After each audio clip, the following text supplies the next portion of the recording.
يشبه الله البشر كلا وليس له صور لا يشبه الله البشر كلا وليس له صور وليس جسما فالحذر سبحانه رب عظيم وليس جسما فالحذر سبحانه رب عظيم سبحانه رب عظيم. بسم الله الرحمن الرحيم. الحمد لله رب العالمين، والصلاة والسلام على سيدنا محمد وعلى آله وأصحابه الطيبين الطاهرين ومن اتبعهم بإحسان إلى يوم الدين. اللهم لا سهل إلا ما جعلته سهلا وأنت تجعل الحزن إذا شئت سهلا. سبحانك لا علم لنا إلا ما علمتنا إنك أنت العليم الحكيم. اللهم علمنا ما ينفعنا وانفعنا بما علمتنا وزدنا علما. وأسأل الله سبحانه وتعالى أن يجعل نياتنا خالصة لوجهه الكريم. نوينا لله تعالى. May Allah give us the sincere intentions and the good ending. Ameen. Inshallah, we will continue tonight from where we stopped last week, speaking about the Abbasid state. And one of the things that we passed by in last week's lesson, which also we passed by, we mentioned it in passing only, was the battle of Fakh and the connection to Idris, who was the founder of the Adarasa state or the Idrisid state in the Maghrib and al-Andalus. And it is because of that man that there was, for a period of time, two individuals who claimed to be the Caliph. In the east, you had the Abbasid Caliph, and in the west, you had the Umayyad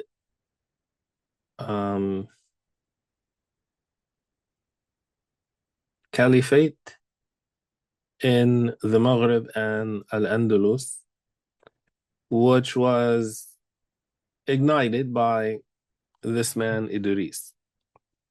And we mentioned when we talked about him that he had escaped being pursued and killed.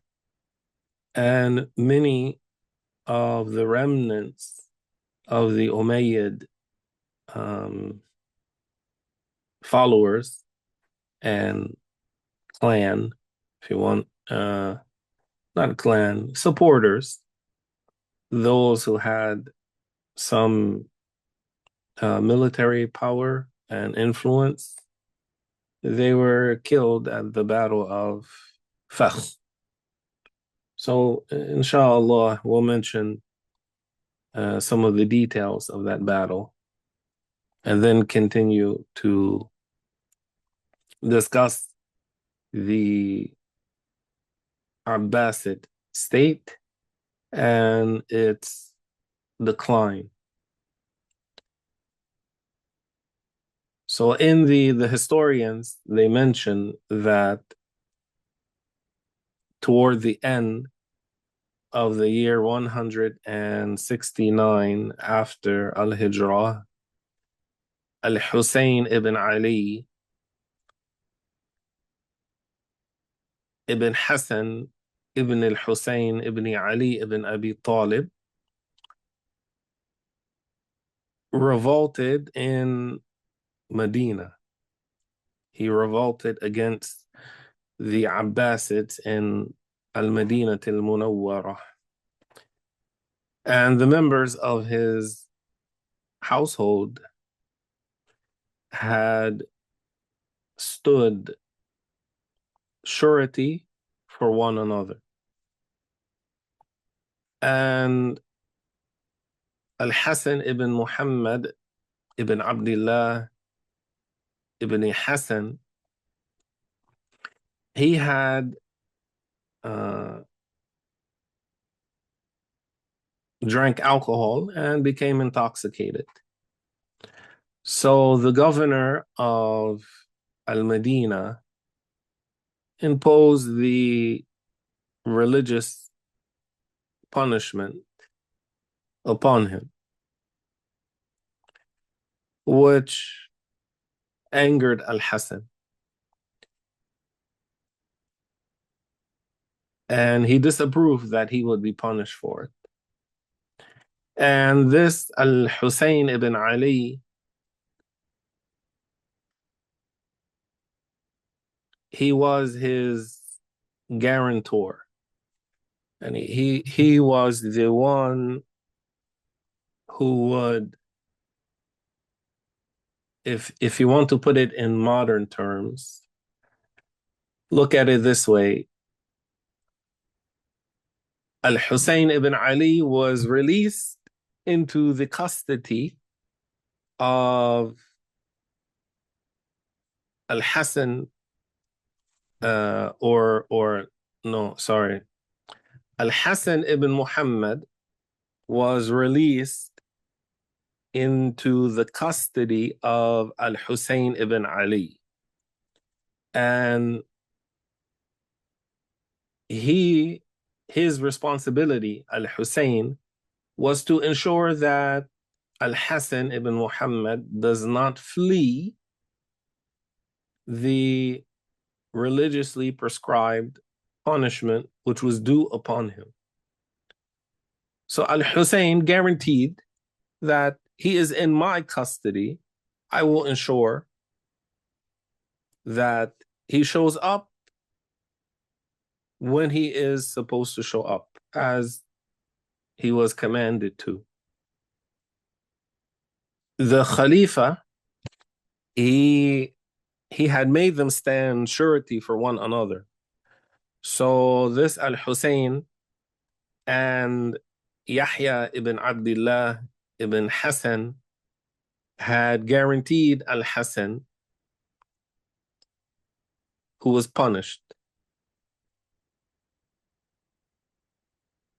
Al-Hassan, he then fled. He ran away. He disappeared for 3 days. So the governor summoned them and said, "Where is Al-Hassan?" So they told him, and Al-Hussein and Yahya told him, "By Allah, we don't know. He has only been absent for 2 days."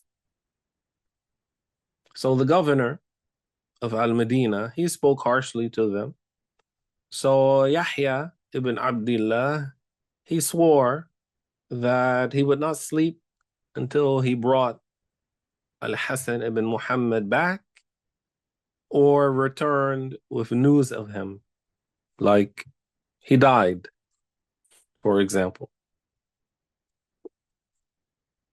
When they left the governor, Al-Hussein said to Yahya, Alhamdulillah, what drove you to take such an oath? And where are we going to find Al-Hasan? So Yahya said, then let us depart tonight, meaning let's get out of here. If we can't fulfill our oath, the oath that he made, we're going to be punished. So let's just escape. So Al-Hussein, he said, our departure tonight would break the appointment that we have made with our companions. And I'm meaning with, yani you'll see. So Yahya said, then what is the solution? So they had previously agreed to revolt in Mina during the Hajj season. So the Hajj season at that time was a prime opportunity for gathering people from different places who shared common interests.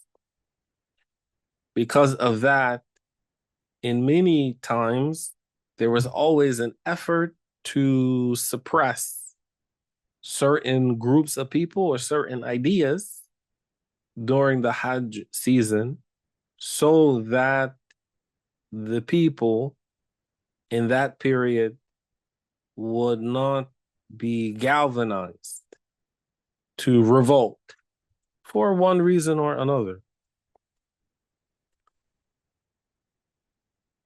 And it was easy to sort of mobilize unnoticed or without drawing suspicion, because you have hundreds and hundreds or thousands upon thousands of people who are gathering for Hajj. So there were some people from Kufa among their supporters, including those who had pledged allegiance to them, who were hiding in a house. They went to them, and when the end of the night came, they departed. Yahya came, yani they went out. Maybe I'll change this word, departed. Yani they started their revolt. This is what it means. They started their revolt. So Yahya came and struck the governor's residence with his sword, but the governor did not come out, as if he knew of their plan. So he went into hiding. He hid from them. They came and stormed the masjid at Fajr time, and Al-Hussein sat upon the pulpit, the minbar, and when the people came for the prayer and saw them, this rebel force, they turned back. They left the masjid. They didn't stay there to pray with those people.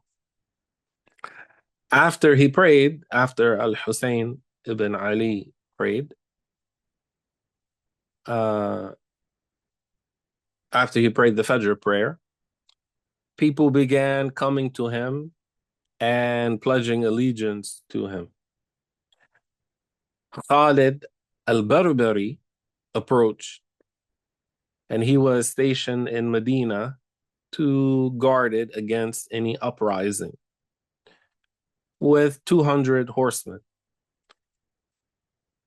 He came with them. He came with his group of soldiers and their arms, accompanied by the governor of Medina, Umar ibn Abdul Aziz al-Umari, the brother of Az-Zahid al-Umari. And with them was al-Hussein ibn Ja'far ibn Hussein ibn al-Hussein ibn Ali al-Hassani. He came on a donkey. So Khalid al-Barbari, he stormed into the courtyard of the masjid, having put on 2 coats of mail, any chain mail, and he drew his sword while shouting, "Oh Hussein, oh Kashkash, may Allah kill me if I do not kill you." So he charged at them until he was in their midst, among them. And Yahya ibn Abdullah and his brother Idris confronted him. Yahya struck him and cut off his nose. He cut off the nose of Khalid al-Barbari. So he became blinded with the blood in his eyes. And he began defending himself with his sword while unable to see. So Idris, he then circled around him and struck him down with his sword. Then he was stripped naked and dragged to the courtyard, and his troops were routed.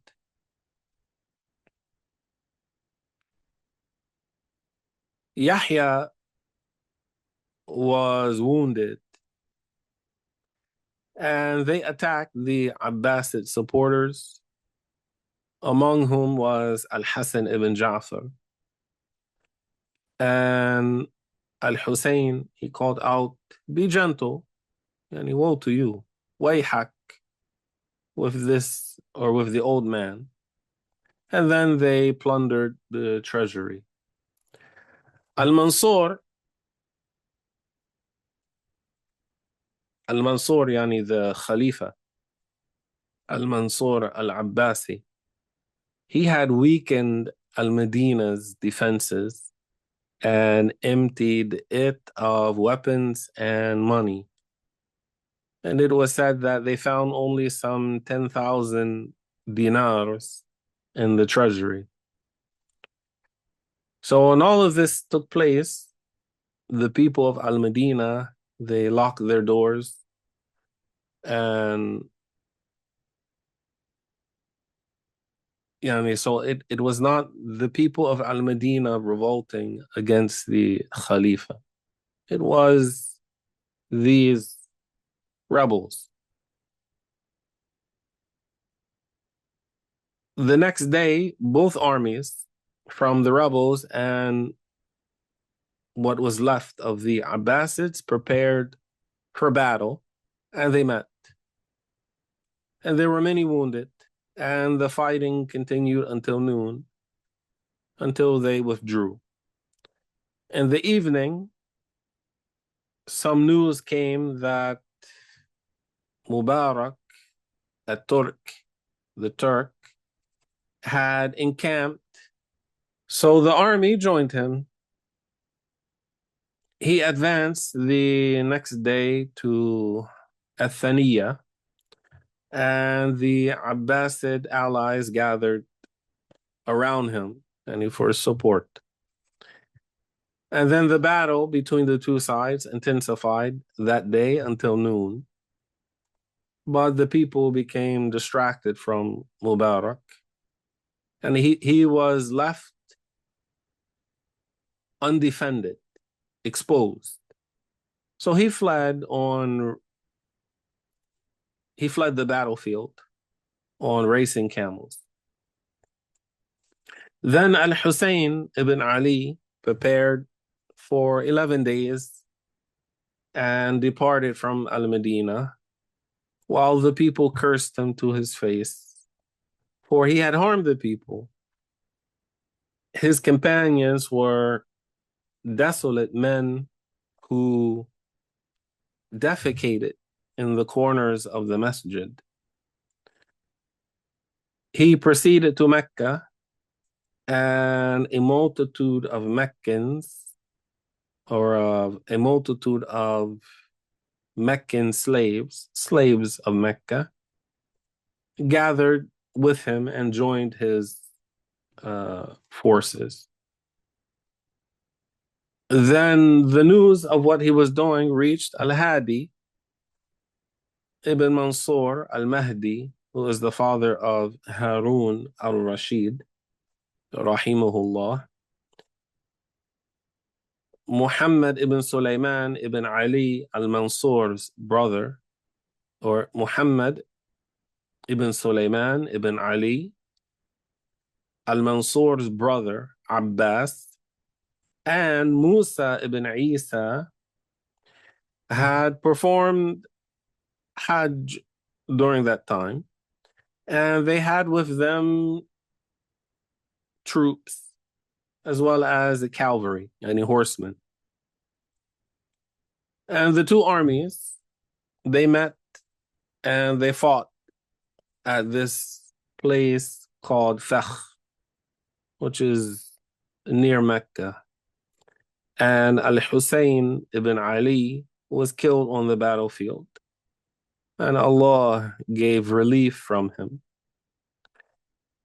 Amnesty was pronounced, and Al-Hasan ibn Muhammad ibn Abdullah ibn al-Hasan Abu Zift, that was his kunya, Abu Zift.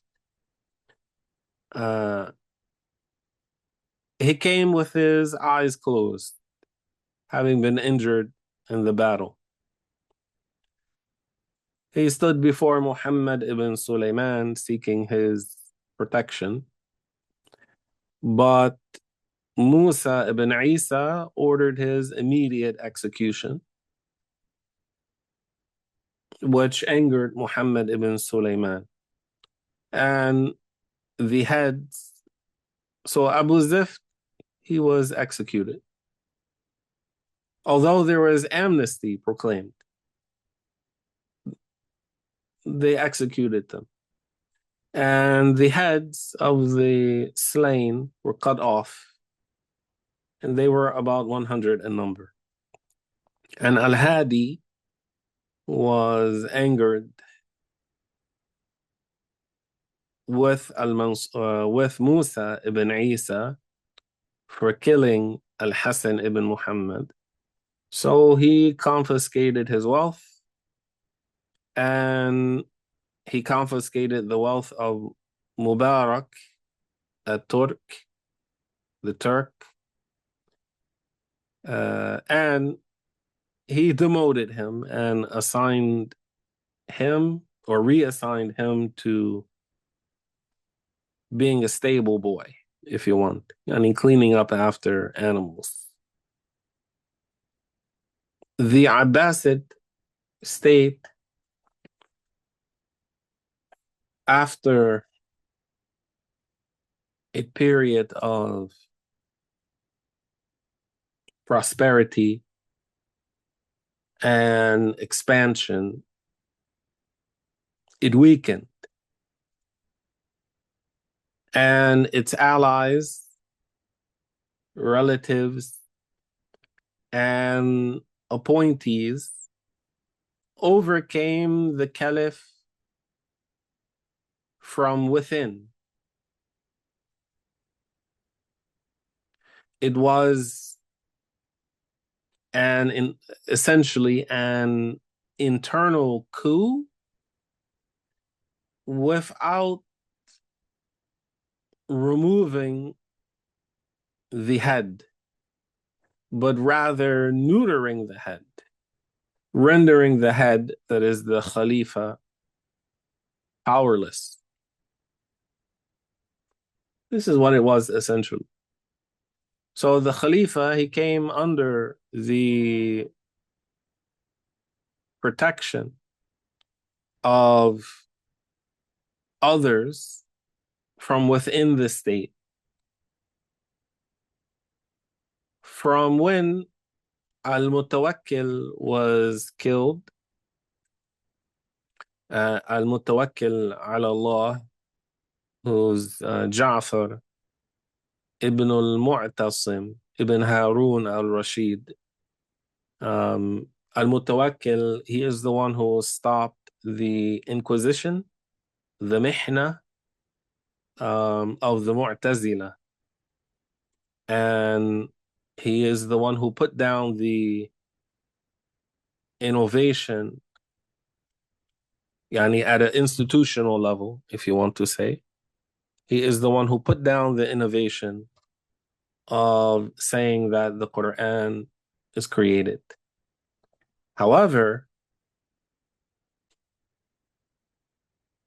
he hated Ali ibn Abi Talib, radiyallahu anhu. And his military conspired against him and killed him in the year 247. So from this decline and the neutering of the Abbasid caliphs was from the killing of al-Mutawakkil until strife occurred in Baghdad. And the Alawiyah or Alawites, meaning those who associated themselves with Ali, sometimes this is rightfully a rightful association, and sometimes it's not. So sometimes it refers to the Shia, and sometimes it doesn't necessarily refer to the Shia.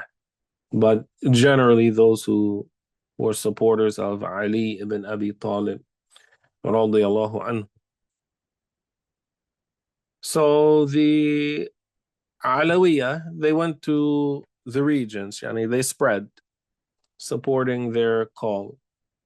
So Abu Abdullah al-Shi'i, who we spoke at length about previously, called in Africa in the year 286 for Ubaydullah al-Mahdi, the founder of the Ubaydiyya state, or commonly called the Fatimiyya state, pledged allegiance to him and wrested Africa from the hands of Banu al-Aghlab, taking control of it and of the far Maghrib, Egypt, and the Levant, and seized all these territories from Banu Abbas and established for him, for Ubaydullah, a state that lasted 270 years,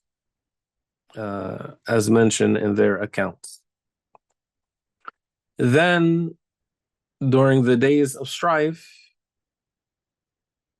among the Alawite missionaries, the leader of the Zanj appeared and claimed that his lineage went back to the Prophet's family, sallallahu alayhi wasallam.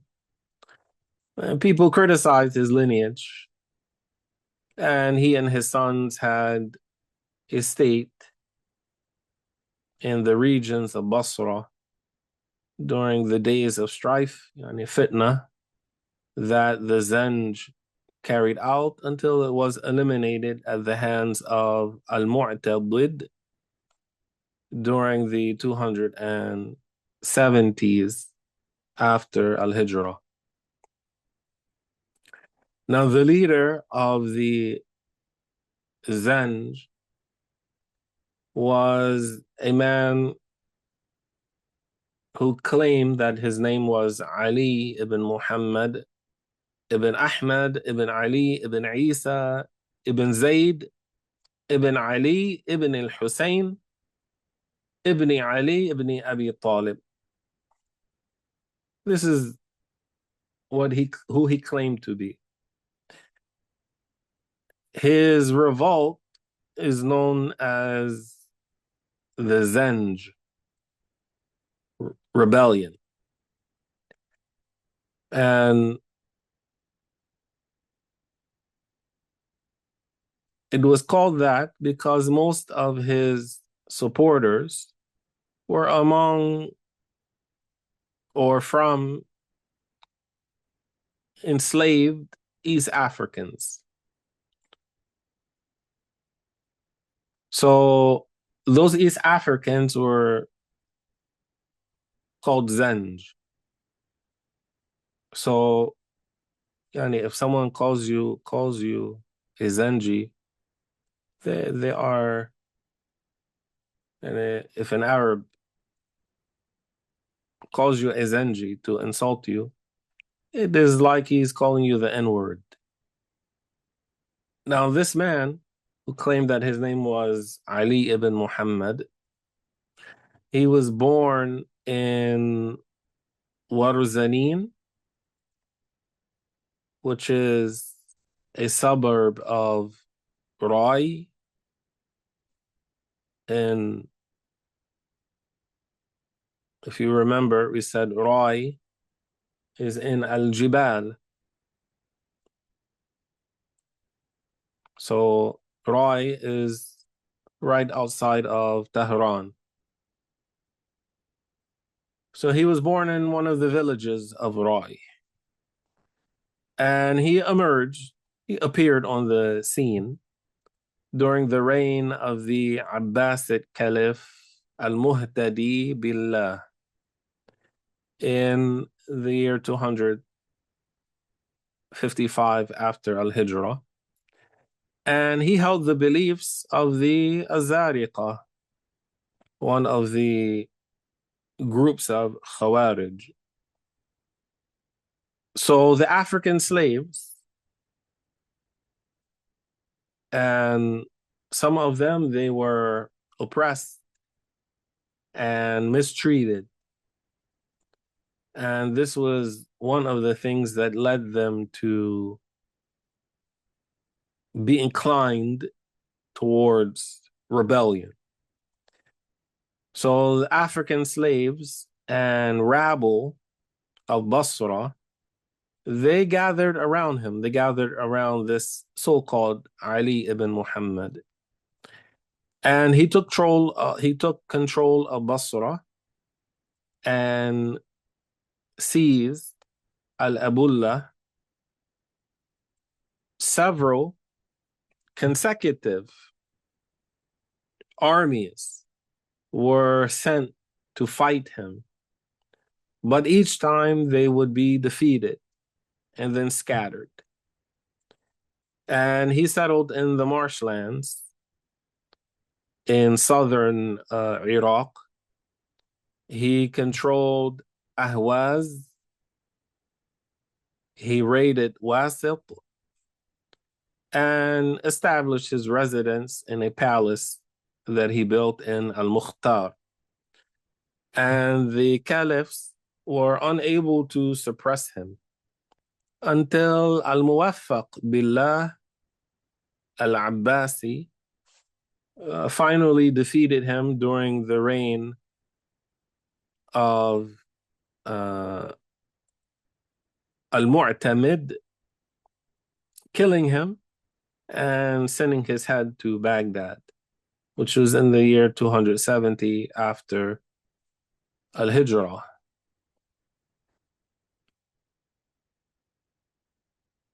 Among the things that this man, the leader of the Zenge, claimed was that he was a prophet. So he was a mutanabbi. He was a mutanabbi, a false prophet.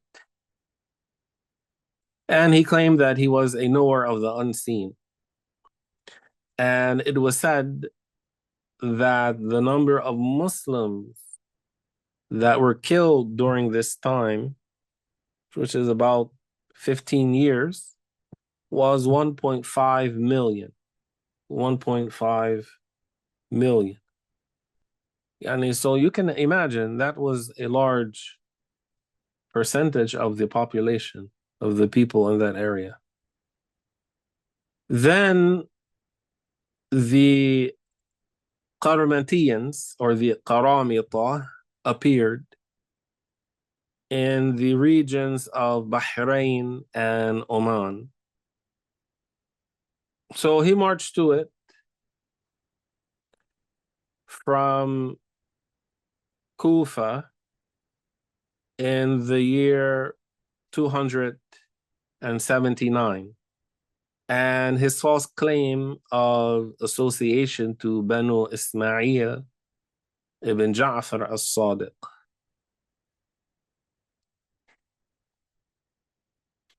Among his companions, yani the one who established the Qaramita, and the Qaramita, these are Batiniya, which we'll speak more about. Among his companions was Al-Hasan al-Jamali and Zakraway al-Qashani, who after him continued the call and called for Ubaydullah al-Mahdi.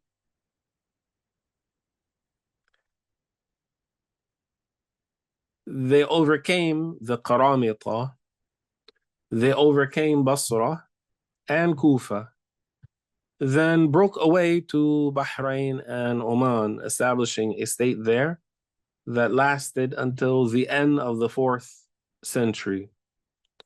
During this time, Banu Saman became independent in Transoxiana at the end of the 260s.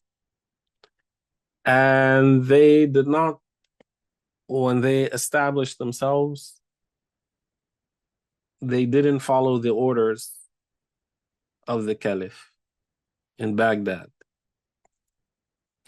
Now, Banu Saman, or As-Samaniya, were the sultans of Transoxiana and Khurasan, and they were among the best of the rulers, kings, in conduct. Whoever ruled among them was called Sultan al-Salatin, Sultan of Sultans. And they were known by no other title, which became like unique to them. So if you notice with the Abbasids, they would have their name and then they would have this honorific title once they become the Caliph. They would have their birth name and then this title. As for the sultans of the Samaniya, their title was all the same. Sultan al-Salatin, the Sultan of Sultans. Justice, religion, and learning, knowledge predominated among them. And a group of them ruled in succession.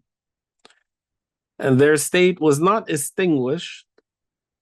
Their state was not extinguished except by the state of Sultan Mahmud ibn Sabuktakin.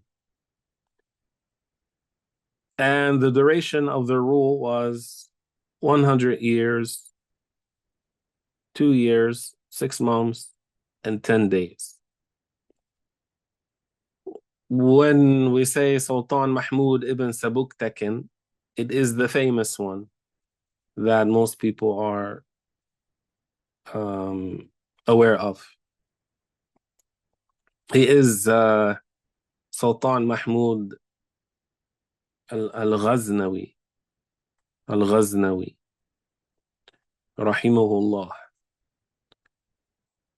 So their state, the Samaniya, lasted until the end of the 4th century. Then another state connected to Ghazna, which is now called Ghazni in Afghanistan, until the middle of the 6th century. Then the caliphs of Banu Abbas continued in this narrow domain between the Tigris and Euphrates. Yeah, so what did we say? Essentially, if you remember, when we talked about the expansion of the Islamic empire, it extended from Eastern Turkestan, which is Western China, all the way to Spain and Morocco. From Egypt to Spain and Morocco, it was no longer under the control of the Abbasid Caliph. And even Asham was under the control of the Ubaydiyun.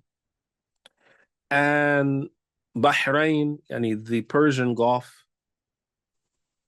was under the control of the Qaramita. And Khurasan and the areas east of that and what is north of that in Transoxiana, all of that was under, and Persia, it was all under chiefdoms, emirates, not under the control of the Abbasid caliphs. So what was left for the Abbasid caliphs? What was left was what was between the Tigris and the Euphrates and the lands of As-Sawad. As-Sawad are those famous marshlands in southern Iraq, and some Persian territories under and some Persian territories was still under the control of the Abbasid Caliph, until the Tartars emerged from the wilderness of China, the Mongols, following the Magian religion. These are the people that their priests are called shamans, and they practice black magic and other things. They marched to Baghdad, the Mongols, and killed the Caliph al-Musta'sim, and the matter of the Caliphate ended in the year, the Abbasid Caliphate, in the year 656 after Al-Hijrah. Then the Mongols, the Tartars, embraced Islam after that and had a great state. Now, all of this that we mentioned in the main body of the text is from the words of Ibn Khaldun. We started this section by quoting Ibn Khaldun. This is where the words of Ibn Khaldun stop. As far as this last statement is concerned, this requires a lot more detail and explanation, because the Mongols, after a group of them embraced Islam, and they were not a monolith where all of them were Mongols from Mongolia, north of China. There were Turkic or Turkmen tribes among them. But which ones embraced Islam?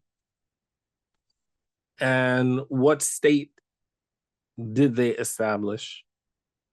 that requires more explanation because there was not a continuous state per se that they established. Yes, um, uh, Tamerlan or Timur, he has a role in all of that. And there were others. But Timur and the Golden Horde, as they were called, played the largest part in what they established historically after some of those Tartars, Mongols, embraced Islam. But inshallah,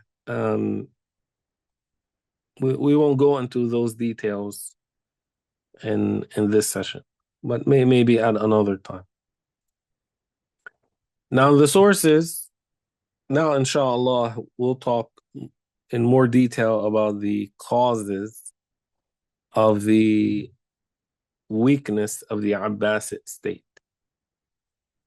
The sources, historical sources, confirmed that one of the causes of this weakness in the second Abbasid era was the Abbasid Caliph's reliance on an army of individuals and its commanders whose habit was financial greed to satisfy their desires, depending on the military force in their hands. And essentially mercenaries or soldiers for hire, or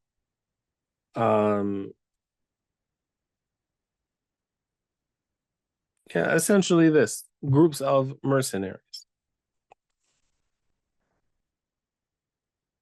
Now that began during the caliphate of al-Mu'tasim, who recruited large numbers of Turkish youth to form the army force he relied on to protect the state. After the transgressions of those Turks increased, al-Mu'tasim worked on building the city of Samarra, which the original name is Surra Man Ra'a. Surra Man Ra'a. So he built it, al-Mu'tasim, he built Samarra as a residence for his Turkish militia. Maybe there's a better term for it. Al-Hafiz ibn al-Athir, he said that it was said that the reason for this, the building of Samarra, was that when al-Mu'tasim had increased the number of Turkish youth and they kept seeing one killed after another because they were rough, riding animals and racing through the streets, colliding with men, women, and children. The youth would take them off their animals and beat them, and sometimes one of them would be killed, and the people would be harmed by them. Regarding the complaints of the people of Baghdad about these Turks being brought upon al-Mu'tasim, Miskawayh, a historian, he mentions how some residents of Baghdad protested to al-Mu'tasim, saying, it is told that al-Mu'tasim was riding on the day of Eid to the prayer area, And when he left and reached Harushi Square, an elderly man stood up to him and said, "Oh, Abba Ishaq." So soldiers, they rushed to beat him. But Al-Mu'tasim, he signaled them to leave him alone. The old man said, "What is wrong with you? May Allah not reward you well for being a neighbor. You were our neighbor and brought these barbarians, settling them among us, making them orphan our children, widow our women, and kill our men." So Al-Mu'tasim, he heard these words of this old man, then he went into his house. And Miskaway, he mentions that these incidents were the reason Al-Mu'tasim built Surra Man Ra'a. Then the influence of the Turks increased. At the end of the first Abbasid era,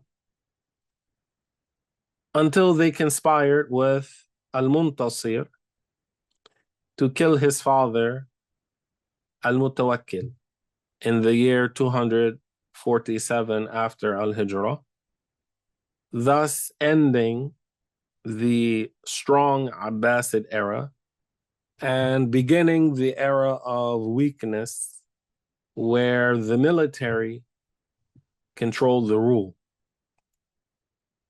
One researcher says that although the Turks showed obedience, this did not last long, for they realized that they were the only force the Caliph relied upon, and consequently the Caliph became subject to his new special forces.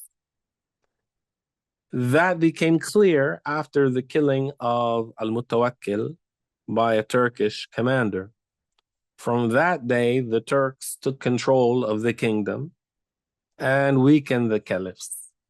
So the caliph was in their hands like a prisoner. If they wished, they kept him.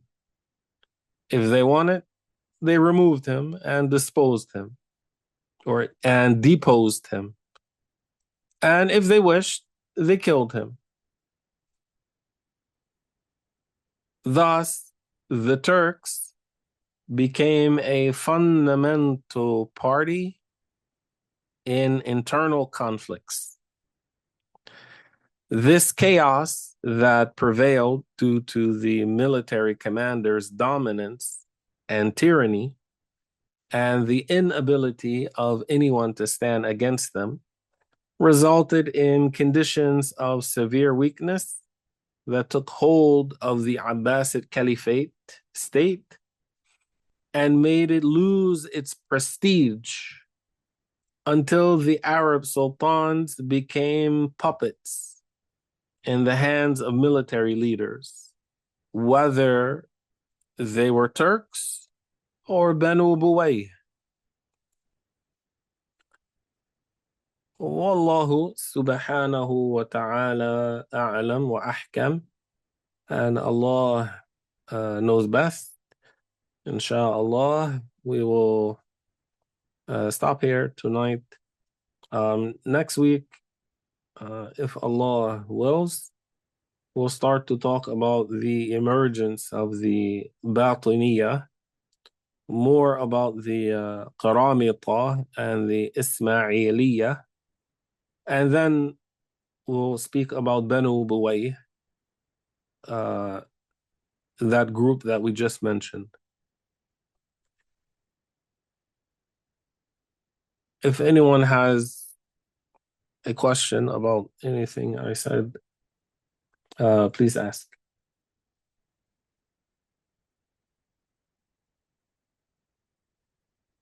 Assalamu alaikum. Wa alaikum assalam wa rahmatullah. I want to know if you said the Tatar Mongols, or you said Tartar and Mongolians? No, Tartars. So the Tatar, they say it with a ta, Tatar. We say Tartars Yeah. and anglicized it. They are the Mongols, one and the same. They're referring. It refers to the same group of people. Okay. I thought the Tatars was from like Russia. Yeah. So, if you remember, so what?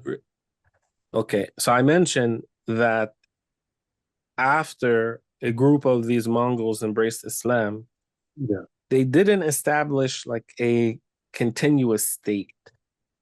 There were areas in which they established something and had control. One of those areas was Crimea and into Dagestan and Chechnya and that area. Yeah. So this is one of the reasons why when you hear that name, and when I hear it too, Tartar, I think of those Muslims in the southern part of the Russian Federation, but not the Turkmens. But it is because of a Mongol state that was established in that area, and again, the Mongols, as far as their empire was concerned, they were not all Mongols ethnically. They are not all Mongols ethnically.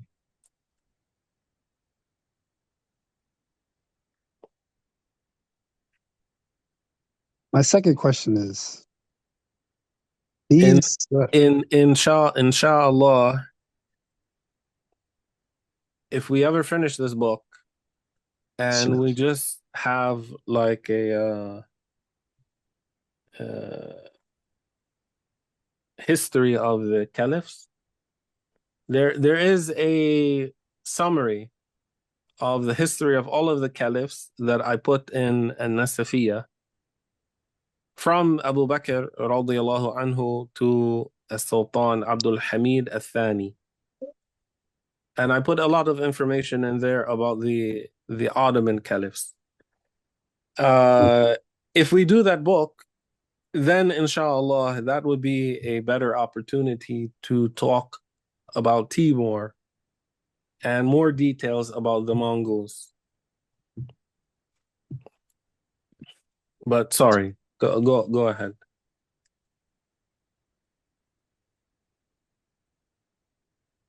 Yeah, inshallah, we get to that book. My second question was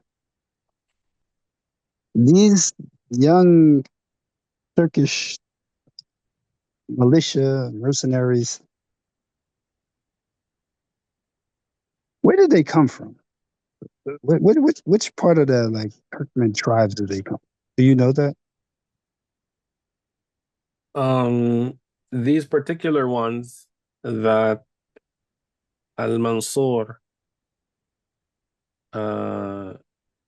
started to purchase, or I don't know what specific tribe, because there are many Turkmen tribes. Yeah. There are many of them. Some of them the Muslims used to fight because they were enemies of Islam.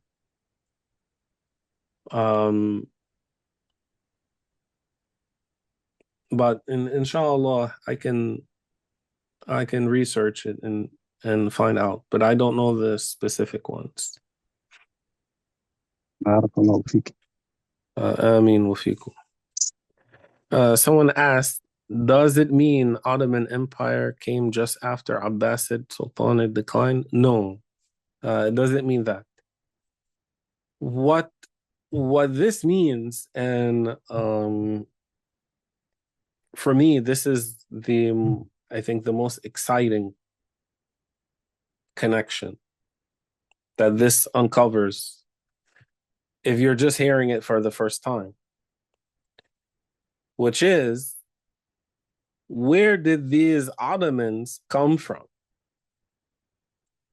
Where did these Ottomans come from? There is a connection between the rise of the Ottoman Empire to not just that, as well as the Mamluks, as well as Sultan Salahuddin al-Ayyubi and Nuruddin Zanki. There's a connection between these groups to the Seljuks. And remember, the Seljuks, the Mamluks started as slaves. The Nuriya, yani those under the rulership of Nuruddin Zanki, and by extension, Salahuddin al-Ayyubi, they started as, I don't mean them in particular, were enslaved, but their story is rooted in this enslaving of Turks as a military fighting force, that they would buy young Turks who were skilled at fighting, skilled at riding horses, and they were raised as fighters. And all of that started with al-Mansur al-Abbasi. So that is the connection. Some of the details we will cover as we go further along. But the Ottomans, or the Uthmaniyun, I don't talk about them at length here. That is for another time. But as you know, the Uthmani Turks, those who established the Ottoman Empire, and their clansmen, they were from the Oghuz Turks, a specific tribe of them. Someone said, I can find some of the names you mentioned online. Are the stories posted online close to what actually happened, or no, or very close? I guess it depends on what is being said. I don't know what version of these events you are referring to, what site and what is said. I don't know.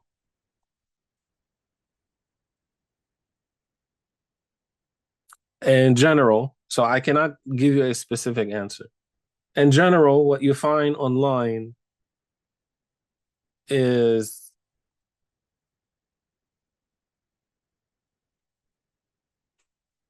some truth and some falsehood.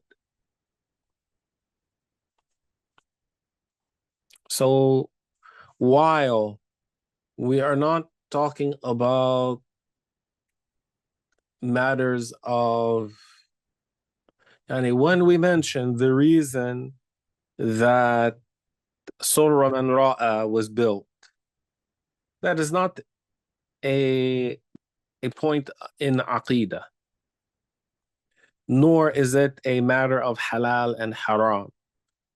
So the criteria of establishing the authenticity of that report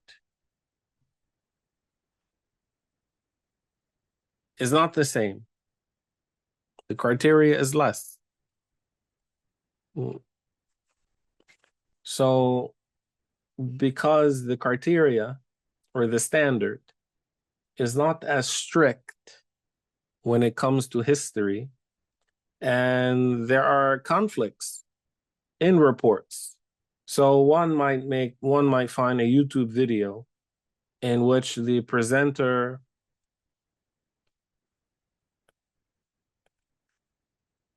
followed the accounts of Ibn Kathir, for example. Another video, the presenter followed the accounts of al-Dhahabi. Another presenter followed the accounts of Ibn Athir. So generally, they were saying the same thing, but there were some details and specifics. One said this, one said that, and one said a third thing.